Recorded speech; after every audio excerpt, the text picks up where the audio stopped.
2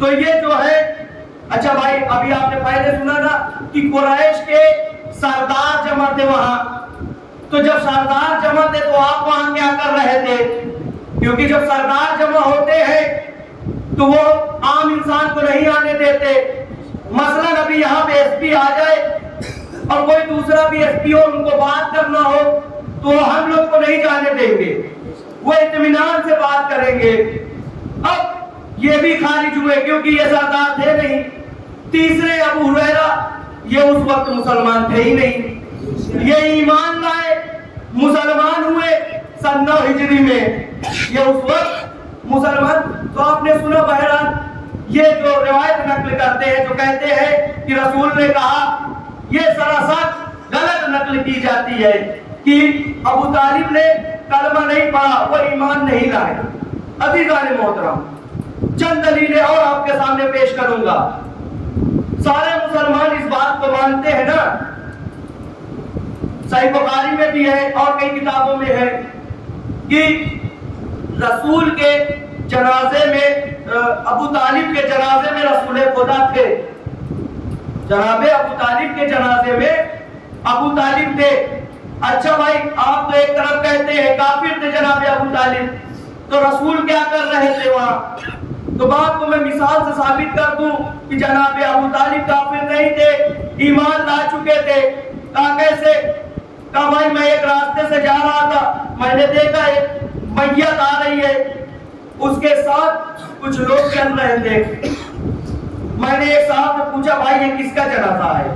انہوں نے کہا آپ دیکھ نہیں رہے ہیں اس جنازے کے ساتھ جو لوگ چل رہے ہیں سب کے ماتھے پہ ٹیکا لگا ہوا ہے، گلے میں ہار پڑا ہوا ہے. تو اس کا مطلب یہ ہوا یہ ہندو کا جنازہ ہے. اس جنازے کے آگے پیچھے ساتھ میں جو بھی چل رہے ہیں وہ سب کی سب ہندو ہیں، تو یہ ہندو کا جنازہ ہوا. اچھا کچھ آگے میں اور بڑھا، میں نے دیکھا ایک جنازہ اور آ رہا ہے. اس جنازے کے آگے کچھ لوگ چل رہے ہیں، سب کے سر پہ ٹوپی ہے، ماتھے پہ سجدے کا نشان، ہاتھ میں تسبیح. میں نے ایک صاحب سے پوچھا بھائی یہ کس کا جنازہ ہے؟ کہا آپ دیکھ نہیں رہے ہیں اس کے آگے پیچھے ساتھ میں جو چل رہے ہیں سب مسلمان ہیں، اس کا مطلب یہ مسلمان کا جنازہ ہے. میں نے کہا واہ بھائی، جس کے جنازے کے ساتھ مسلمان چلے وہ مسلمان کا جنازہ ہوتا ہے، تو جس کے جنازے کے آگے حضرت محمد مصطفیٰ صلی اللہ علیہ وآلہ وسلم چلے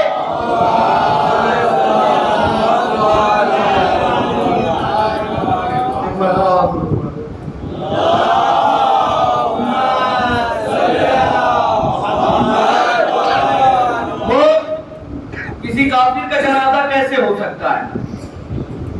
عزیزان محترم، اور جو دلیلوں میں سے ایک دلیل ہے وہ یہ ہے کہ جب رسول خدا کے پاس جناب خدیجہ کا رشتہ آیا تو بھائی رشتہ جناب خدیجہ نے بھیجا تھا، اور جبکہ اسلام میں مستحب ہے کہ مرد رشتہ بھیجے کسی خاتون کے احترام میں.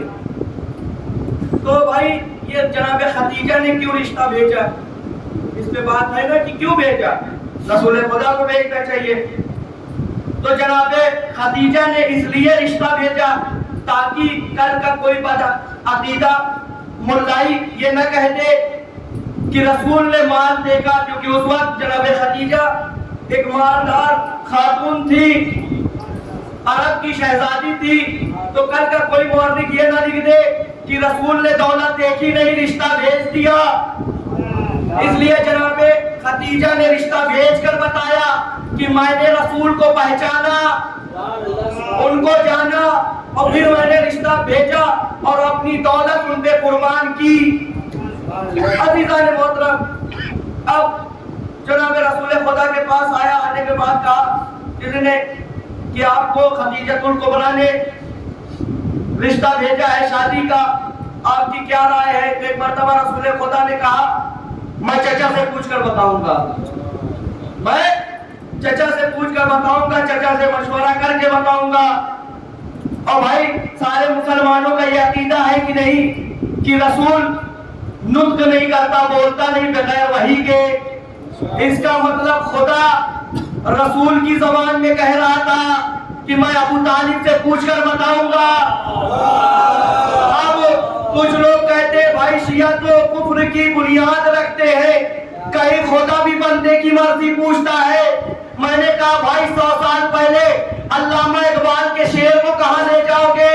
علامہ اقبال نے خود کہا کہ خدا بندے سے خود پوچھے بتا تیری رضا کیا ہے۔ خدا بندے سے خود پوچھے بتا تیری رضا کیا ہے۔ عزیزان محترم، اب رسول نے کہا میں چچا سے پوچھ کر بتاؤں گا۔ یہ رسول تہذیب سکھا رہے ہیں، صرف بڑوں کی نہیں، جناب ابو طالب کی، کہ کیسے ان کی عزت کرنا ہے۔ اب پوچھا، کہا چچا خدیجہ کا میرے پاس رشتہ آیا ہے، بتائیں کیا کریں؟ تو ایک مرتبہ ابو طالب نے کہا خدیجہ جیسی انبیاء کی بیویوں کو ہونا چاہیے ویسی یہ ہے، پاک دامن بھی ہے، طاہرہ بھی ہے، اور ان سے بہتر تمہیں اب رشتہ نہیں ملے گا۔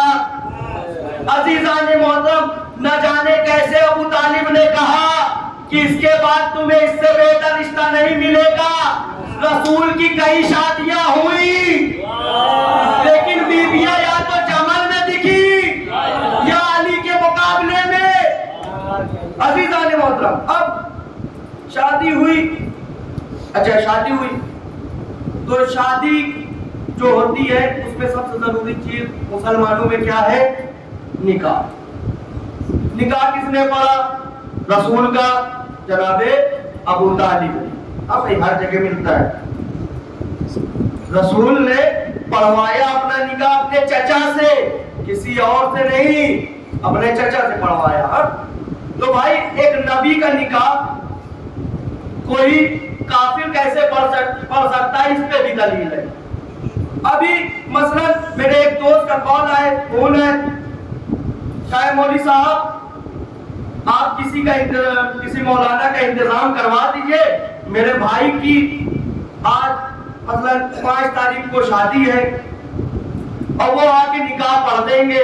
میں نے کہا ٹھیک ہے بھائی، میں بات کر لیتا ہوں۔ میں نے بات کر لیا ایک جناب سے، میں نے کہا 5 تاریخ کو آپ کو نکاح پڑھنا ہے، کہا ٹھیک ہے۔ اتفاقاً وہ 5 تاریخ کو بیمار پڑ گئے، 5 تاریخ کو بیمار پڑ گئے۔ میں نے کہا اب جس کے بھائی کی شادی تھی میرا دوست، اس نے فون کیا میرے پاس، کہا مولوی صاحب آپ کو میں نے فون کیا تھا، بتایا تھا کہ 5 تاریخ کو میرے بھائی کی شادی ہے، مولانا کو بھیج دیجیے گا، آپ نے بھیجا نہیں۔ میں نے کہا ارے معذرت چاہتا ہوں، ان کا فون ابھی آیا تھا، ان کی طبیعت خراب ہے۔ کہا اچھا، کہا پھر کیا کریں؟ میں نے کہا ٹینشن مت لیجیے، میں ابھی جاتا ہوں، کسی مولانا کا انتظام کرے دیتا ہوں۔ اور میں یہ کہہ کے اپنے گھر سے نکلا اور بائک اسٹارٹ کی، باہر گیا تو ایک میں نے جھاڑ مجھے دکھا، وہاں کسی ہندو بھائی کی شادی ہو رہی تھی۔ توجہ، میں نے اندر جا کر دیکھا تو پنڈت جی شادی کروا رہے تھے۔ میں نے پنڈت جی کے پاس جا کر دوسرے صاحب سے کہا بھائی یہ کیا کر رہے ہیں؟ کہا یہ شادی کروا رہے ہیں۔ کیا کروا رہے ہیں؟ شادی کروا رہے ہیں۔ میں نے کہا اچھا، بس مل گیا مولانا۔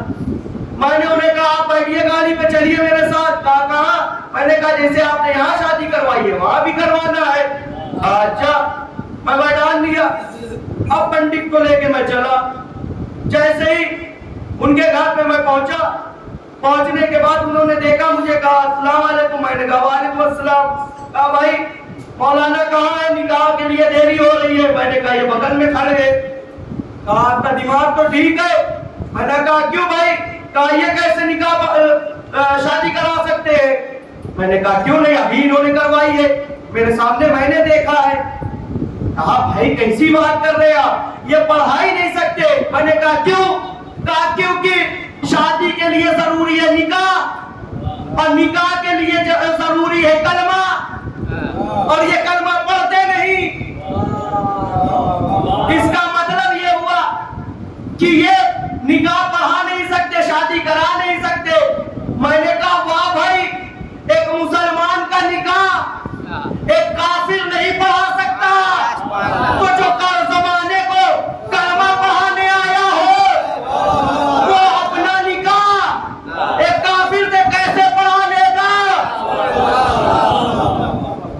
سوچنے والی بات ہے نا کہ ایک مسلمان اپنی شادی اپنا نکاح کسی غیر مسلمان سے نہیں پڑھاتا.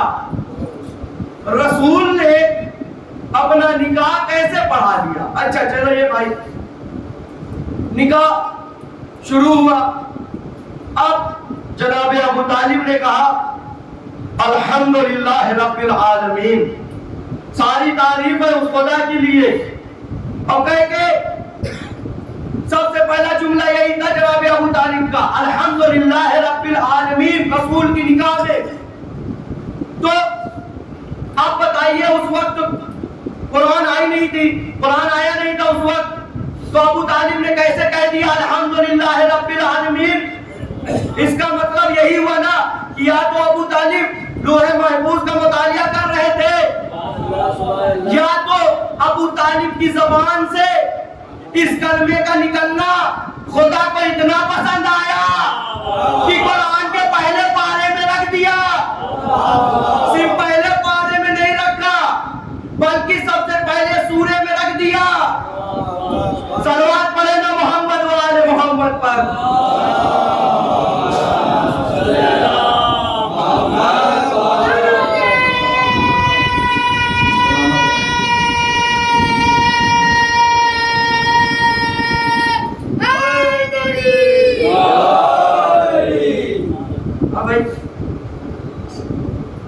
معمول سی بات ہے نا کہ جو پڑھا خطبے میں وہی قرآن میں وہی سورے میں سب سے پہلا سورہ. اس کا مطلب یہی ہوا نا کہ پروردگار کو ابو طالب کا جملہ پسند آیا.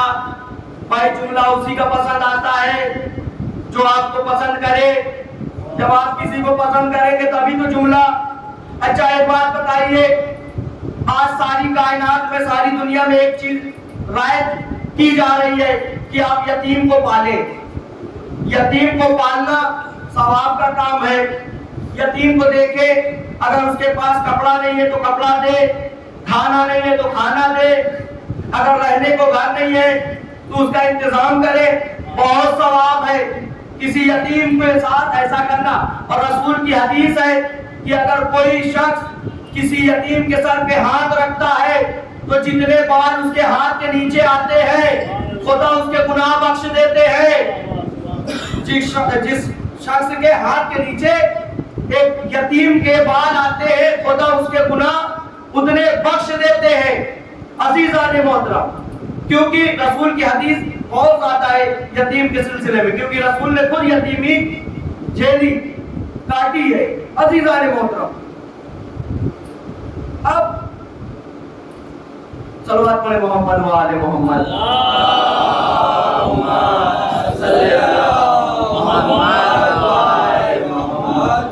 یتیمی کاٹی ہے. اور ایک حدیث اور ہے کہ یتیم کو پالنے والا میرے ساتھ جنت میں ایسا جائے گا، ایسے جائے گا جیسے یہ دنیا. اشارہ ہو گیا یہ دنیا، یہ انگلیاں ساتھ میں رہتی ہیں. میرے رسول کہہ رہے ہیں میرے ساتھ یتیم کو پالنے والا جنت میں ایسے جائے گا جیسے یہ دو انگلیاں ساتھ میں رہتی ہے. بھائی ایک عام یتیم کو پالنے والا جنت میں رسول کے ساتھ ایسے رہے گا جیسے یہ دو انگلیاں ساتھ میں رہتی ہے.